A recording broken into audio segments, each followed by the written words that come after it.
Hello നമസ്കാരം, ഏവർക്കും പുതിരിടിലേക്ക്. ഇന്ന് ഞാൻ വന്നിരിക്കുന്നത് ഗുരുവായൂരമ്പലനടയിൽ എന്ന ചിത്രത്തിൻ്റെ ഏറ്റവും പ്രധാനപ്പെട്ട OTT സാറ്റലൈറ്റ് അപ്ഡേഷനുമായിട്ടാണ്. വീഡിയോയിലേക്ക് വരുമ്പോൾ വീഡിയോ ലൈക്ക് ചെയ്യുക, ചാനൽ സബ്സ്ക്രൈബ് ചെയ്യാൻ വേണ്ടി ശ്രമിക്കുക.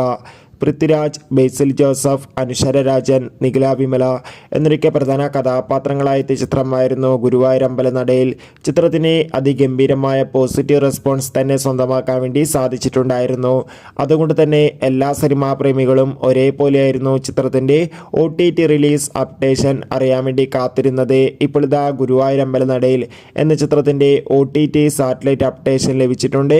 ചിത്രത്തിൻ്റെ OTT അവകാശങ്ങളൊക്കെ ഡിസ്നി പ്ലസ് ഹോട്ട്സ്റ്റാർ എന്ന OTT പ്ലാറ്റ്ഫോമും സാറ്റലൈറ്റ് അവകാശങ്ങൾ ഏഷ്യാനെറ്റും സ്വന്തമാക്കിയിട്ടുണ്ട്. ചിത്രം അടുത്ത മാസത്തോടു കൂടി OTT റിലീസ് ചെയ്യുമെന്നാണ് റിപ്പോർട്ടുകൾ സൂചിപ്പിക്കുന്നത്. കാത്തിരിക്കാം. കൂടുതൽ അപ്ഡേറ്റിനായി ചിത്രം കണ്ടവരുടെ അഭിപ്രായം കമൻറ്റ് ചെയ്യാൻ വേണ്ടി ശ്രമിക്കുക.